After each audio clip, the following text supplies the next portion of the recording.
Hola, esta es la segunda lección acerca de el tema de la solución de problemas con valores en la frontera, y lo que queremos ver ahora es cómo podemos determinar el potencial electrostático y el campo eléctrico en casos en donde no conocemos todavía cómo es la distribución de carga que está produciendo este campo. Entonces, lo que vamos a estar tratando por ahora es el problema en donde tenemos algún conductor. En principio, cualquier forma de este conductor sería posible, pero para que los métodos que aquí vamos a tratar sean aplicables, necesitamos que haya cierta simetría para reducir la complejidad del problema. Pero, en principio decía, si tenemos un conductor, ya sabemos que en la situación estática el campo dentro del conductor tiene que ser cero y que cualquier exceso de carga tiene que estar depositado en la superficie del conductor. Esa carga que se redistribuye probablemente sobre el conductor precisamente lo hace para asegurar que el campo en el conductor sea cero. Pero el campo que hay afuera del conductor pues no lo conocemos, precisamente porque no sabemos todavía cómo se hayan distribuido las cargas. Así es de que las fórmulas que conocemos para hallar el potencial o el campo con una distribución de carga dada aquí no nos resulta de mucha utilidad, porque precisamente no tenemos dada la distribución. El ejemplo, digamos, ilustrativo de lo que queremos resolver ya lo vimos en la lección anterior. El problema que vamos a tratar con más detalle y que vamos a poder resolver en su totalidad corresponde a esto que ya presentaba en la lección pasada.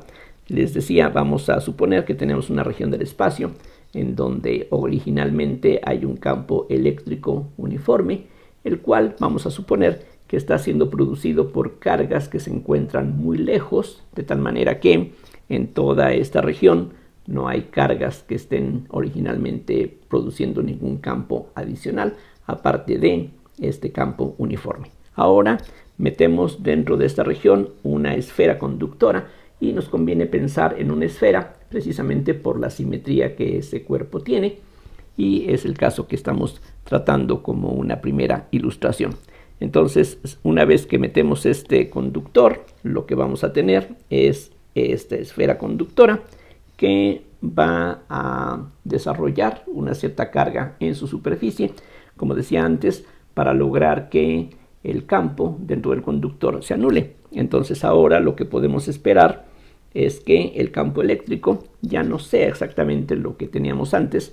De hecho, lo que sabemos, ya lo tratamos en la lección anterior, es que en la superficie del conductor el campo eléctrico tiene que ser normal a la superficie, y eso entonces quiere decir que las líneas de campo se van a deformar y de hecho van a tener discontinuidades. El campo es aquí diferente de cero, entramos al conductor, ahí el campo vale cero, y si continuamos del otro lado, nuevamente reaparecen estas líneas de campo, precisamente gracias a la carga positiva de este lado que se va a inducir sobre el conductor, y la carga negativa en el otro lado, que es donde va a ir a desaparecer las líneas de campo que vienen del lado izquierdo.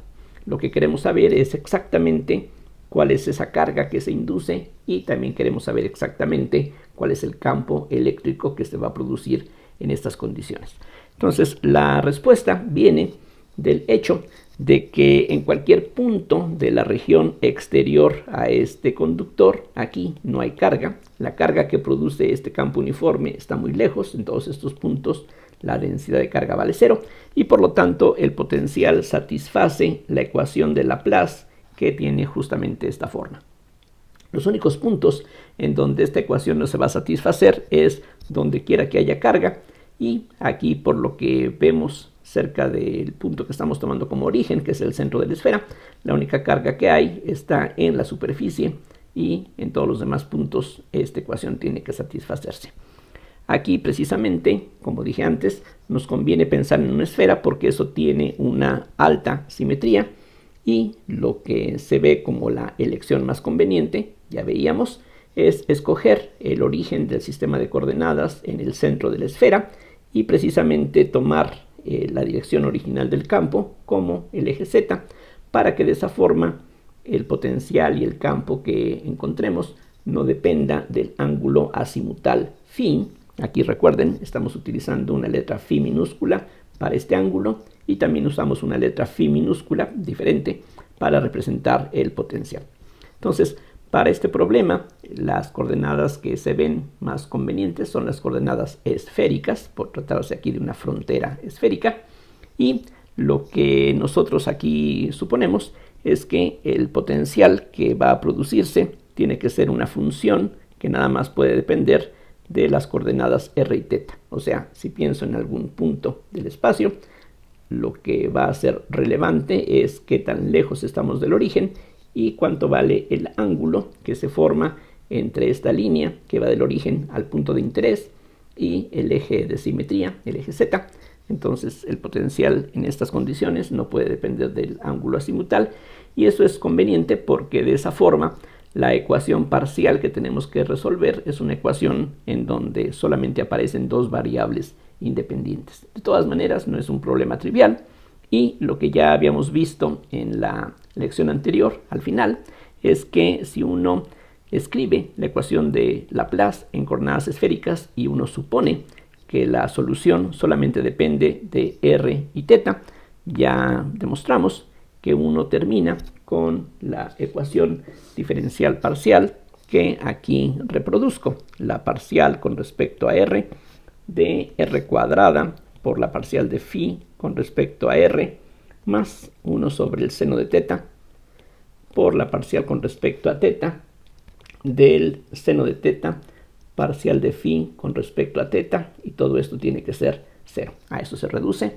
la ecuación de Laplace, insisto, para el caso de coordenadas esféricas, si el potencial no depende del ángulo phi. Esto es todo lo que tenemos, y la forma como regularmente uno resuelve una ecuación parcial como esta es buscando primero soluciones separables. Entonces, al final de la lección anterior decía que íbamos a buscar soluciones separables. Entonces buscamos soluciones separables, lo cual significa que proponemos que la función desconocida se pueda escribir como el producto de una función que nada más depende de r por una función que nada más depende de θ.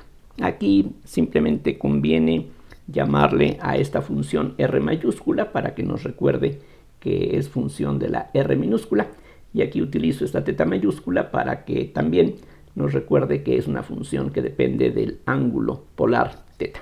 Entonces, si uno sustituye esta propuesta en la ecuación, lo que va a ocurrir es muy simple y conveniente. Al derivar con respecto a r, los factores que no dependan de r se pueden sacar de la integral, de tal manera que lo que nos va a quedar es que esta θ mayúscula, que depende de θ, por d en dr cuadrada por dr en dr, ya las derivadas parciales ahora se han convertido en derivadas ordinarias, y algo similar ocurre en el segundo término. Vamos a tener a esta función r que depende de r por 1 sobre el seno de θ, d en dθ, seno de θ, de θ mayúscula con respecto a θ minúscula, y esto queremos que sea idénticamente 0. Y ahora el truco que se emplea en estos casos es dividir la ecuación entre el producto de la r mayúscula por θ mayúscula, y entonces lo que nos queda es que 1 sobre r por d en dr, r cuadrada de r en dr, más 1 sobre θ mayúscula, que aquí lo que conviene hacer es pasarlo al lado contrario. Quedaría de esta manera: 1 sobre θ mayúscula por 1 sobre el seno de θ, d en dθ, seno de θ, dθ en dθ minúscula. Eso es lo que queda de la ecuación anterior. Decía, dividiendo ambos lados de la ecuación entre este producto, aquí desaparece la θ mayúscula, quedando la r, aquí desaparece la r, quedando θ mayúscula, y lo que queda del segundo término lo pasamos al lado derecho, y ahora simplemente observamos que el lado izquierdo solamente depende de r, pero no de θ, mientras que el lado derecho depende de θ, pero no depende de r.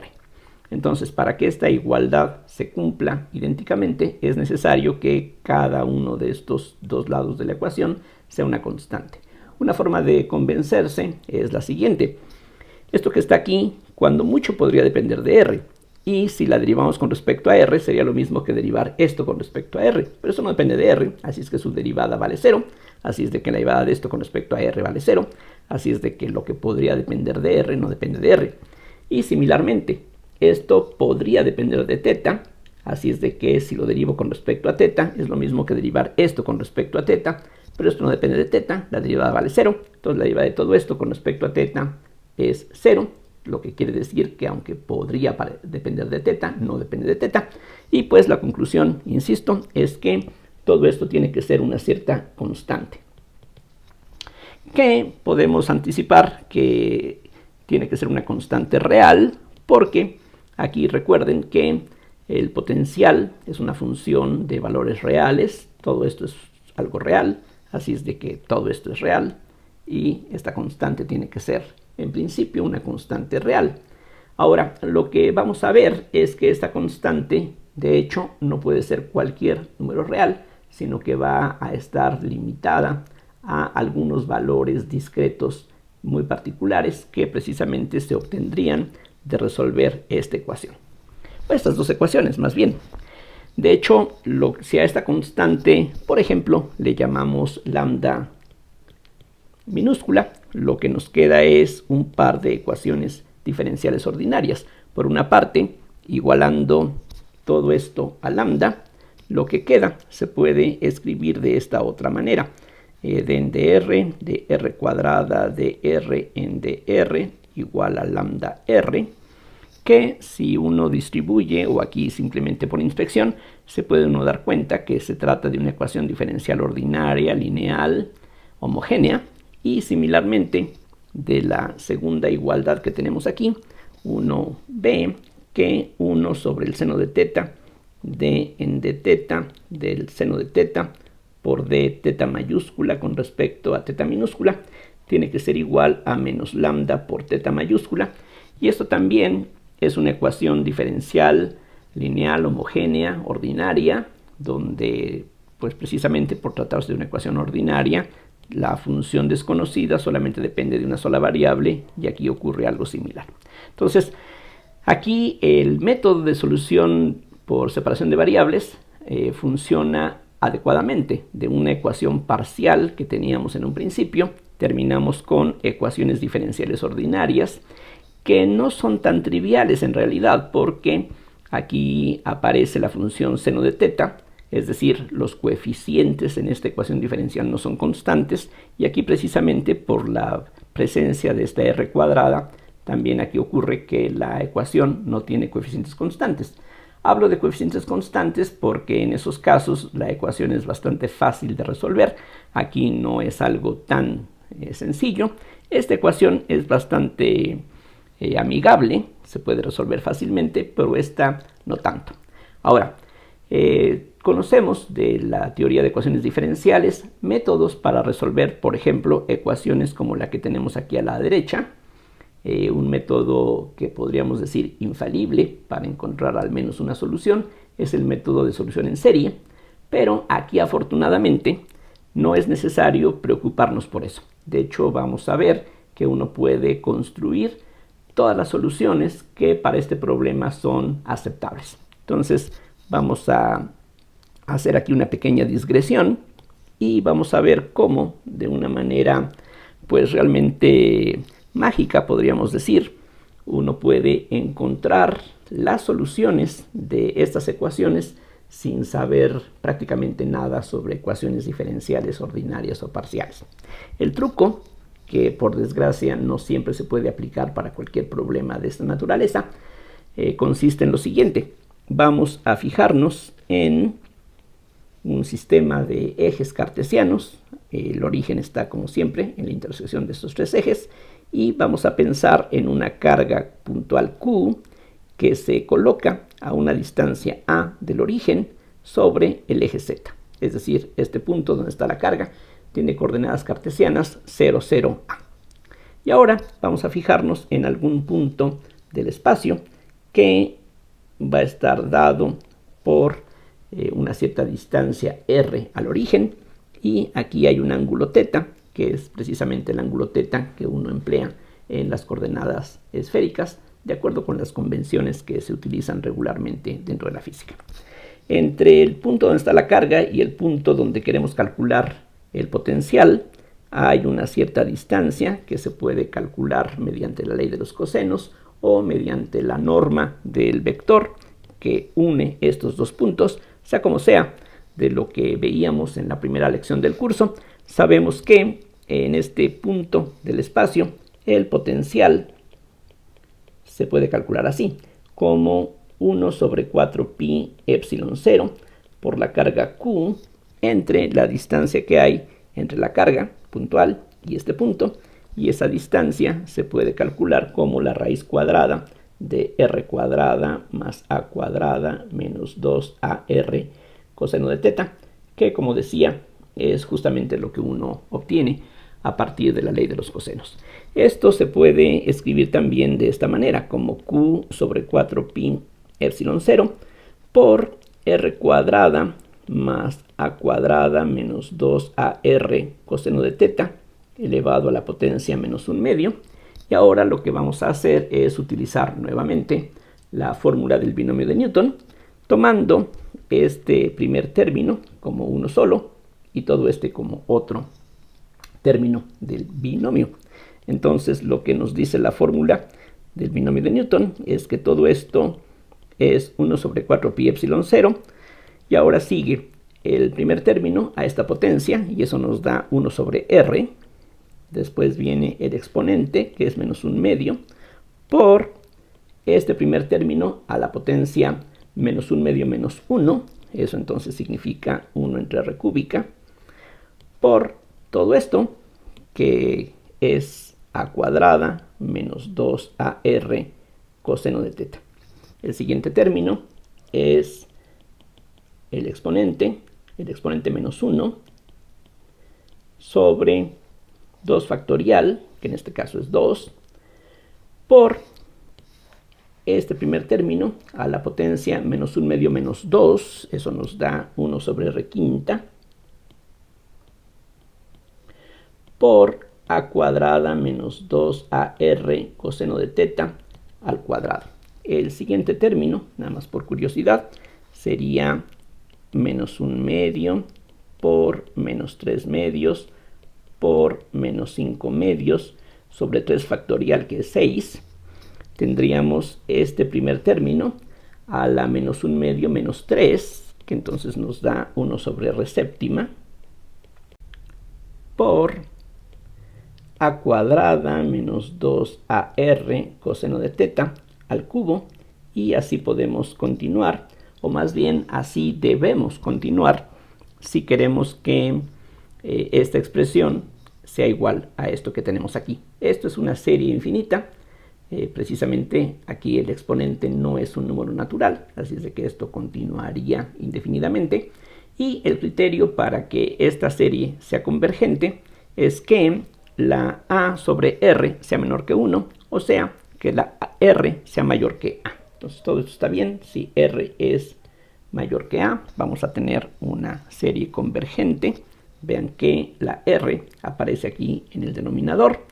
Aquí en el numerador tenemos potencias de a, pero hay potencias más altas de r en el denominador que hacen que estos términos vayan decreciendo, y si uno aplica el criterio de la razón para la convergencia de series, uno puede darse cuenta de que esta es una condición necesaria para la convergencia. Ahora podemos ir desarrollando los binomios que están ahí indicados, de tal manera que lo que se tiene es de nuevo Q sobre 4 pi epsilon 0 por 1 sobre r, y después tendríamos menos 1 sobre 2r cúbica por a cuadrada menos 2ar coseno de θ. Ahí no hay mucho que hacer. En el siguiente término tendríamos un factor positivo de 3 sobre 8r quinta, que multiplica a cuarta menos 4a cúbica r coseno de θ, y después tendríamos también un 4a cuadrada r cuadrada coseno cuadrado de teta.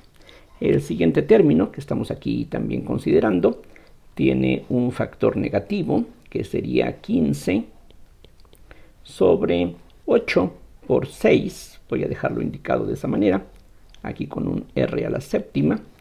Y al desarrollar este binomio al cubo, lo que se obtiene es a la sexta, después tenemos menos 6 veces a quinta por r coseno de teta, después tendríamos 12 por a cúbica r cuadrada coseno cuadrado de teta, y finalmente menos 8 a cúbica r cúbica por el coseno cubo de teta, y así podríamos continuar indefinidamente. Ahora lo que voy a hacer es ir agrupando los términos de acuerdo con la potencia de r que aparece en el denominador. Solamente hay un término, que es este que tenemos aquí, que contiene 1 sobre r. Hay un término que contiene 1 sobre r cuadrada, que es este, y corresponde a 1 sobre r cuadrada por a coseno de teta. Términos con r cúbica hay dos. Uno que es este, que tiene una r cúbica y en el denominador, y otro que va a proceder de aquí. Vean que esta r cuadrada con este r quinta nos da también un 1 sobre r al cubo, y ese término lo podemos escribir de esta forma, como a cuadrada sobre r cúbica, que multiplica, en un caso, voy a escribirlo primero, vean que ya tenemos el a cuadrada, la r cúbica, los factores numéricos, este 4 con este 8 se reduce a un 3 medios, entonces vamos a tener aquí 3 medios del coseno cuadrado de teta, que es este factor, y el otro término que también entraría aquí, simplemente agrega un menos 1 medio. Ahora vean que las cosas se van poniendo cada vez un poquito más laboriosas. En los siguientes términos vamos a agrupar un a cúbica sobre r cuarta, y si buscamos los términos que van a poder contribuir a este orden, hay dos solamente. Vean ustedes que aquí tenemos un término que tiene un a cúbica sobre r cuarta, y el otro que también va a interesarnos es este. Vean que esta r cúbica con esta r a la séptima da un r4 abajo, y aquí tenemos una cúbica tal como aquí se necesita. Si juntamos esos dos términos, que repito son los únicos que contienen a cúbica sobre r cuarta, lo que tenemos aquí que agrupar es un 5 medios del coseno cúbico de teta menos 3 medios del coseno de teta, lo cual se puede reconocer fácilmente. Vean que este término, que tiene un signo negativo, otra vez este 4 con este 8 se reduce a un 3 medios, que es este factor por el coseno, y este otro, este 8, se puede cancelar. 15 y 6 son divisibles entre 3, así es de que queda aquí 5 sobre 2, y tenemos un signo positivo, y aparece precisamente el coseno al cubo. Y así se puede continuar, y hay de hecho muchas regularidades en lo que va a ir apareciendo en los términos que siguen. Vean aquí que tenemos un solo término, aquí también, aquí tenemos dos, aquí también. Después viene otra contribución con 3 términos, la que sigue también tiene 3 términos, y esa es una regularidad que vamos a poder encontrar. Otra regularidad que también aquí es importante reconocer es que en lo que aparece dentro del paréntesis, aquí, aquí, aquí también si gustan, son funciones que nada más dependen del coseno de teta.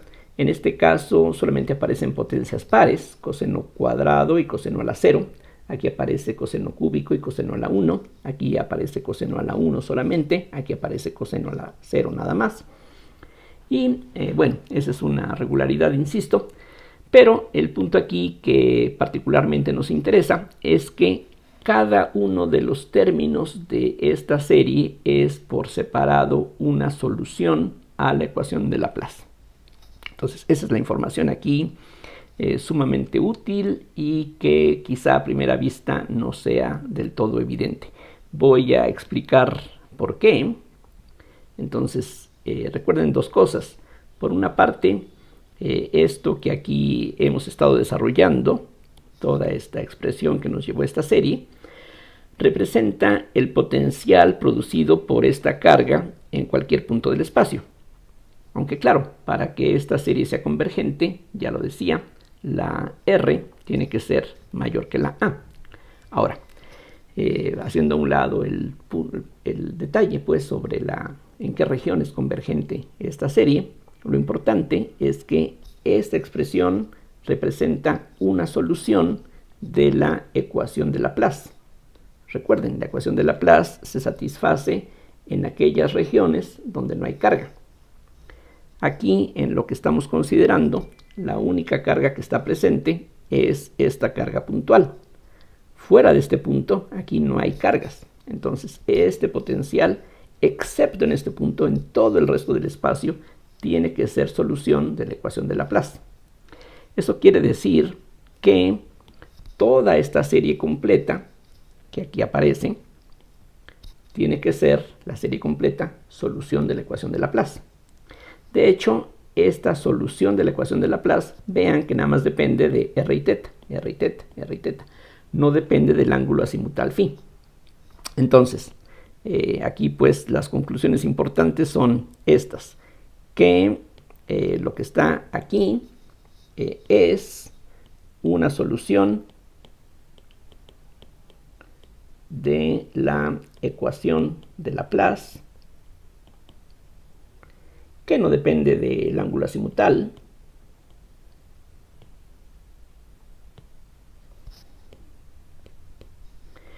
y aquí lo más importante quizá es que cada término separadamente es una solución de la ecuación de Laplace. Entonces esa es la parte aquí que más nos va a interesar, y cada término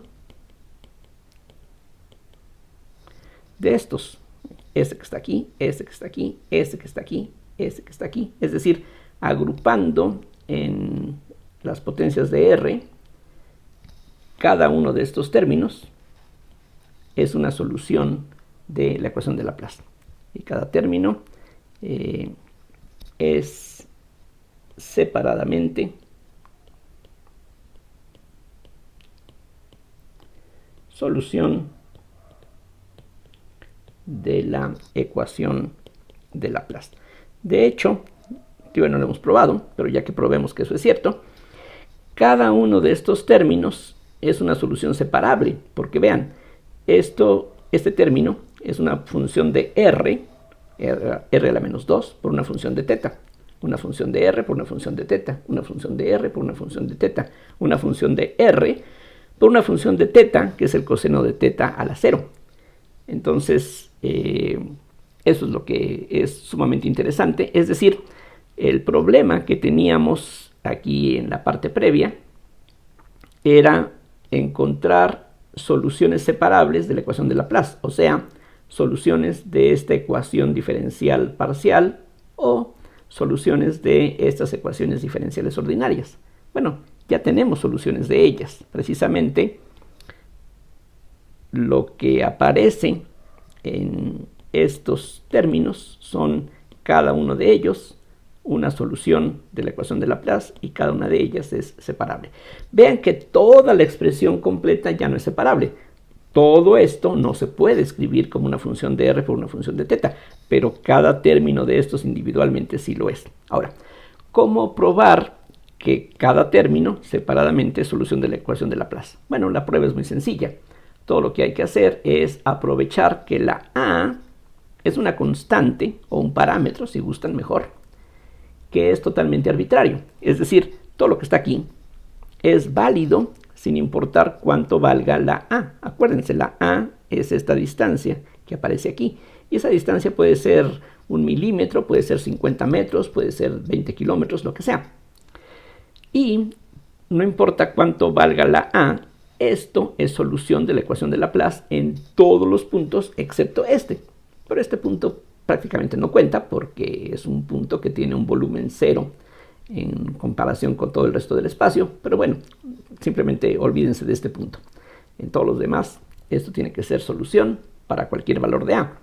Y si esto es solución para cualquier valor de la A, sus derivadas con respecto a A también lo son. Entonces la idea es muy sencilla. Derivemos esta expresión con respecto a A una vez, dos veces, tres veces, 0 veces también.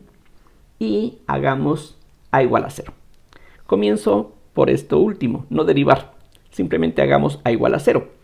Hago A igual a 0, desaparece, desaparece, desaparece, todos desaparecen. Entonces este término solo tiene que ser solución de la ecuación de Laplace.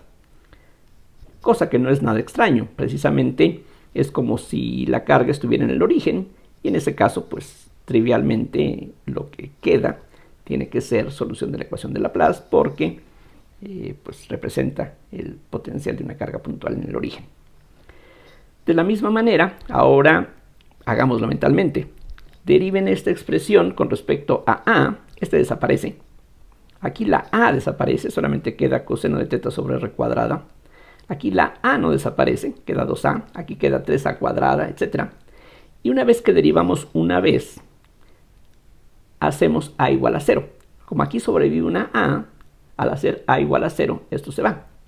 Como aquí tendríamos después de derivar 3A cuadrada en A igual a 0, esto desaparece y lo mismo ocurre con los demás. El único término que va a sobrevivir cuando derivemos con respecto a A y evaluemos después en A igual a 0 es este. Entonces, este, como es la derivada de una solución, tiene que ser una solución también. Entonces, este término es una solución. De hecho, debe de resultarles familiar esta expresión porque precisamente corresponde al potencial de un dipolo puntual colocado en el origen. Si ahora derivamos no una vez, sino 2 veces con respecto a A, estos desaparecen. Aquí al derivar 2 veces con respecto a A, primero obtendríamos 2A y después tendríamos 2. La A desaparece después de derivar 2 veces aquí.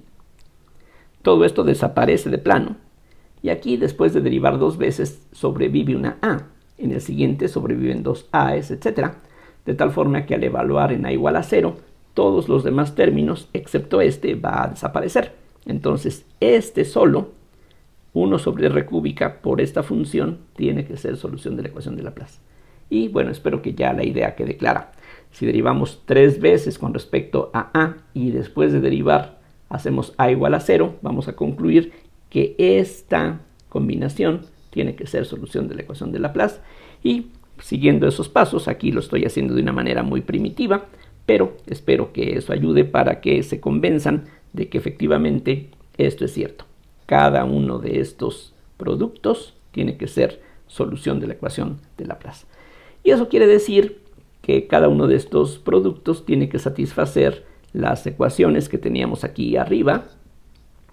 Y eso quiere decir que cada uno de estas funciones, las funciones 1 sobre r, 1 sobre r cuadrada, 1 sobre r cúbica, 1 sobre r cuarta, tiene que ser solución de esta ecuación.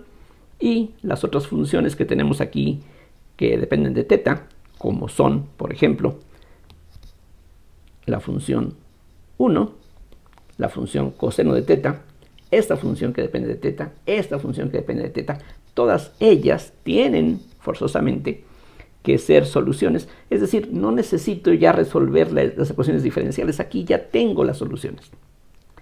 Entonces, esa es la conclusión.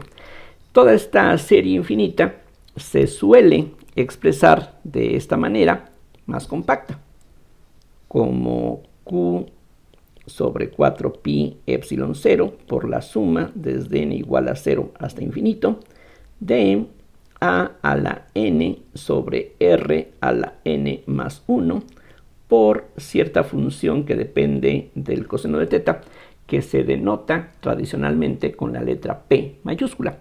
Vean que precisamente cuando la n vale 0, aquí vamos a tener 1 sobre r, que es esto, por P0 del coseno de teta, que por lo tanto tiene que definirse como 1. El siguiente término de la serie sería a a la 1, que aquí está, sobre r cuadrada, que aquí está, por p1 del coseno de teta, que entonces es la función coseno de teta. El siguiente término sería con n igual a 2, a cuadrada sobre r cúbica. Vean que siempre el denominador tiene un exponente, una unidad más grande que la a que aparece arriba.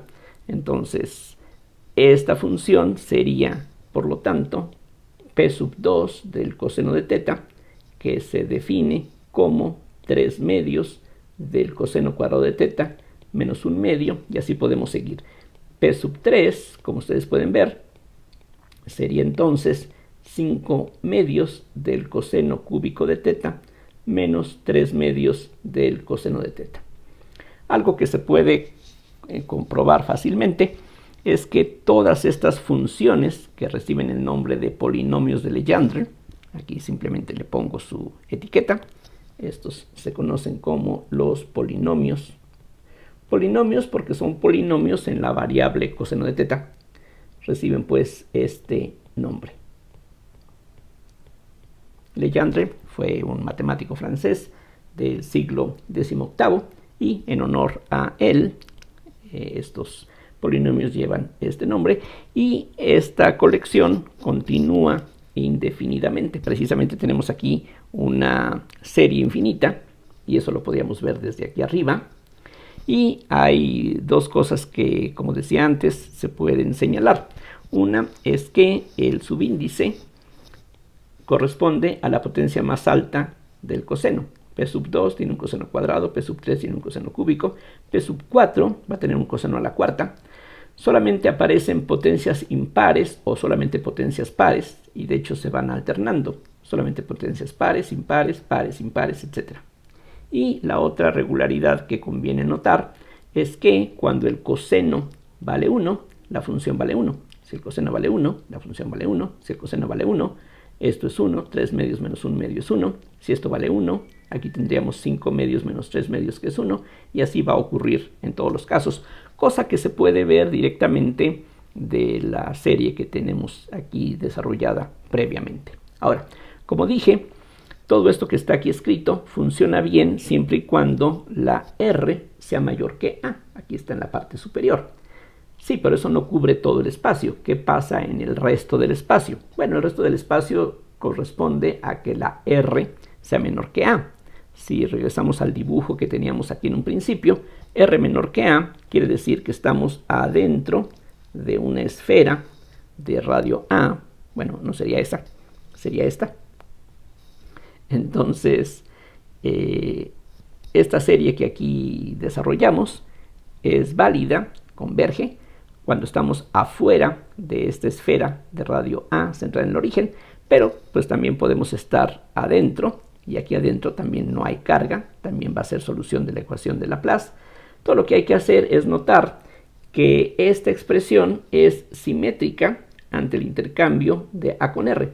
Vean, si a la R le llamo A y a la A le llamo R, estos dos términos intercambian lugar, y A por R y R por A es lo mismo. Así es de que todo lo que hicimos sería igualmente válido, no tiene caso hacerlo de nuevo, si intercambiamos los papeles de las dos variables. Entonces, otra solución sería esta que escribo ahora, fin de R teta igual a Q sobre 4 pi epsilon 0, la suma desde n igual a 0 hasta infinito, y ahora lo único que hago es, donde estaba la A, pongo la R, donde estaba la R, pongo la A.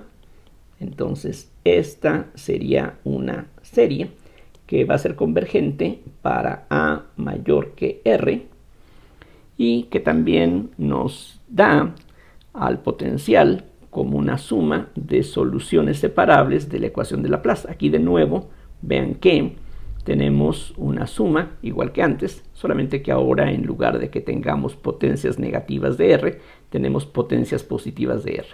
Otra cosa muy importante es notar que aquí el exponente y el índice coinciden y aquí no coinciden, están desplazados una unidad. Eso va a ser importante en lo que vamos a escribir a continuación.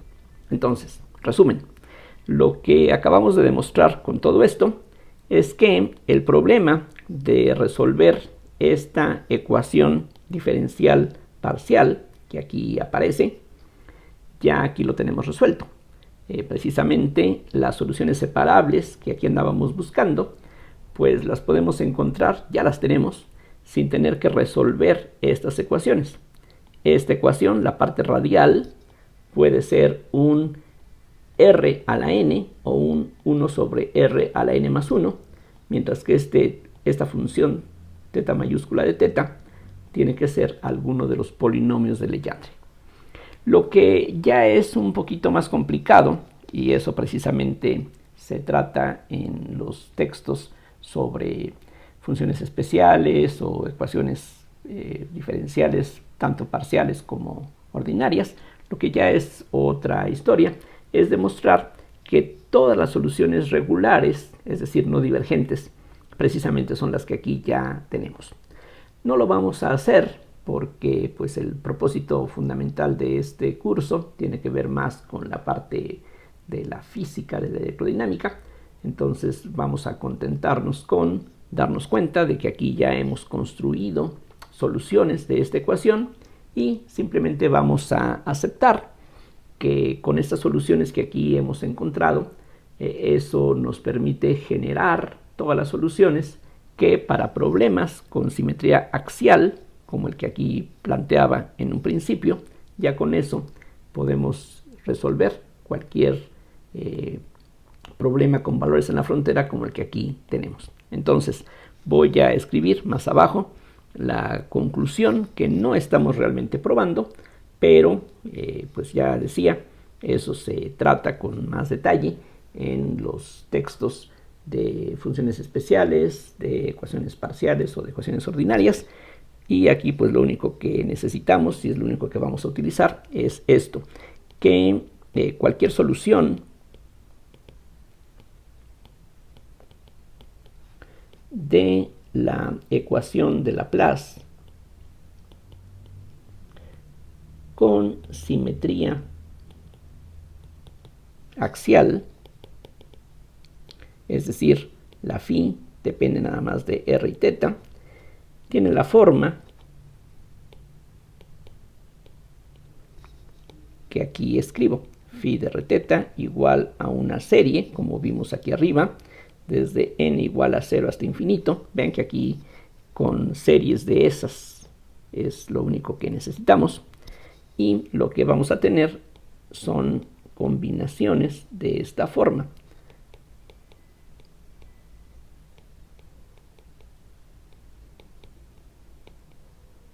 Vean que lo que aquí obtuvimos son precisamente productos de r a la menos n menos 1, como este, por p sub n, o productos de r a la más n por p sub n.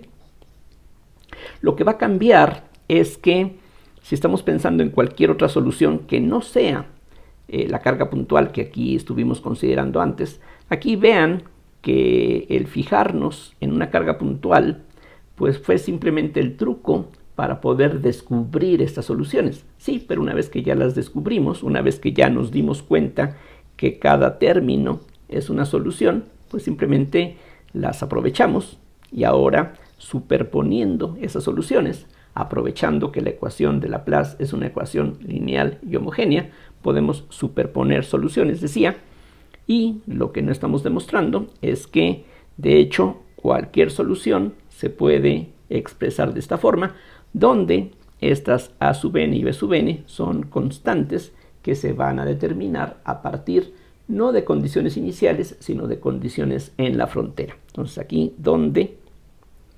A0, A1, etcétera, B0, B1, etcétera. Aquí lo que hay que recalcar es que tenemos una doble infinidad de constantes que hay que determinar. Y eso, ya lo veremos en los ejemplos, precisamente se va a lograr, a pesar de que sea una doble infinidad, mediante el uso de las condiciones de frontera adecuadas. Entonces, estas que están aquí son constantes. Y aquí nada más agrego, entre paréntesis, que se determinan a partir de las condiciones de frontera. ¿Cómo qué? Bueno, como que aquí en la frontera de esta región, que es esta superficie, el potencial tiene que ser constante. En la frontera que está allá en el infinito, el campo tiene que ser este campo uniforme. Si estamos muy lejos de esta esfera conductora, pues muy lejos, su influencia no se va a notar y lo que vamos a tener que tener es un campo uniforme a grandes distancias. Esas son las condiciones de frontera que, como veremos en la siguiente lección, nos van a permitir determinar esta doble infinidad de constantes, aunque parezcan muchas. Vamos a ver que somos capaces de hallarlas en forma exacta para problemas sencillos como el que aquí se planteó desde un principio. Bueno, espero que todo lo anterior sea suficientemente claro y bueno, ya continuaremos con este desarrollo en la siguiente lección. En particular vamos a hablar ya concretamente del problema de la esfera conductora en un campo eléctrico originalmente uniforme. Gracias por su atención y hasta la próxima.